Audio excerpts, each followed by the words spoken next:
I'm Carole Leathem, and you're listening to a bonus episode of the Caretakers Journey podcast. I'm your host, and I want to welcome you to day 13. Can you believe it? Day 13 of our 31-day resolve challenge. Today is January 13th, and today our resolve is around the idea of simplifying routines. So, what does that look like? Well, we can streamline our caregiving tasks. So, here's your resolve. I resolve to streamline my caregiving tasks to reduce stress. That could be in meal prep or medication sorting, any kind of caregiving task, any kind of daily task. When my husband first came home from the hospital, I had pages and pages of notes with things to watch for, things to encourage him to do, questions to ask him, medications to monitor, and changes they wanted me to make to his diet and daily routines. There was so much more than that. There were diagnoses. There were things that had happened that they had wanted me to note. I mean, it was crazy. So I finally got a notebook and a hole punch, and I created a binder with sections for each one of these things of papers, these stacks of papers that I had, and each one had a to-do list. And it was really helpful because if I was making a change to his exercise routine, I could note it in there. Then when I would go to the doctor, I could say, we did this, this, this. If I was changing his diet, I could look for recipes. I could print them off. I could put them in the binder. I could write down whether he liked it or not. I could write down whether we were going to do it or not. I could write down whether it was too hard, that we're not making this again. I would write down the answers to how we would track his moods.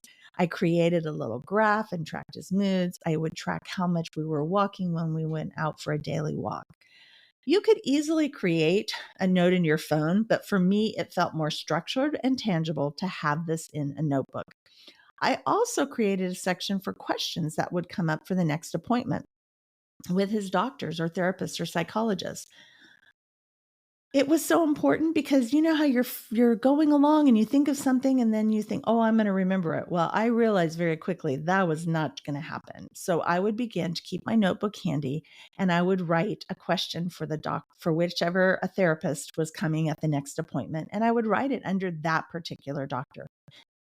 I got a weekly pill box and I sorted the pills out for each day once a week. And there was a spot for morning pills and a spot for his night pills. One of the other things that I did was I put a glass top on the end table by the chair that my husband sat in, and I had some erasable markers. And I wrote his daily routine out with the erasable markers on the glass.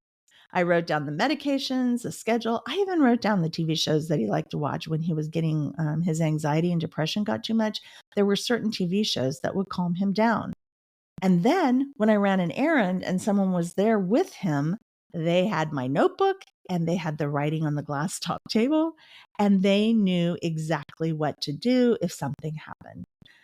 So the next thing that I implemented was a weekly meal planning and prep. I was never really into that idea before, but it was so nice the first week I did it to go to the refrigerator and pull out a meal that I could just heat up. And in a very short time, we were eating. It also helped me stay on the diet. I also began to prepare these meals that could go into the freezer. And I signed up for a grocery delivery service so that I could make a list, order the items, and have them delivered. And everything was right there so that when I began to prepare the meal or do my meal prep, I had it. I love the meal delivery. I mean, the grocery delivery, and I still use it to this day. I always have the ingredients on hand now that I need to prepare healthy meals. So the last thing that I started doing was keeping a master calendar and task list in my binder. There was a section for tasks and there's a monthly calendar. And in the calendar, I would schedule all of the doctor's appointments. I would schedule just everything would go into this calendar. Sometimes his medications would have to go up on a certain day, they'd have to go down on a certain day, and I would write it all on the calendar. And I had multicolored pens so that I would know. And I kind of made a game out of it so that I would feel like I was doing something creative. I then assigned a task to a day where there was no appointments. So if I had laundry to do, but there was nothing on Tuesday, I would do that. I also scheduled my self-care time in there. I also scheduled a 5-minute walk out in the backyard. I also scheduled a 5-minute go sit in the chair and pet the dog. I scheduled time to read a book. I made sure that I put all of that in there on days so that I didn't get mixed up. And I do like to mix it up. So some days I would change my routine for cleaning. If I wouldn't always do the bathroom on Tuesdays. And so I would just keep this calendar and keep this list, and it would make me feel so much like my life was more manageable. I also share the calendar with family members that we live with so that they know my routine. And it has caused them to jump in and say, hey, how can I help? Can I do this? How about you come over and have dinner with us this night? Scheduling and creating a routine and making the tasks more manageable is only going to help you navigate your caretaking journey much more effectively. I know it sounds simple. I know it sounds trite. Some of you are thinking this might be overwhelming. I was overwhelmed when I first thought about doing this, but now I look at the binder and I look at my notes and I feel so much more in control, which is not we're not going to control the world, but we can control the daily tasks.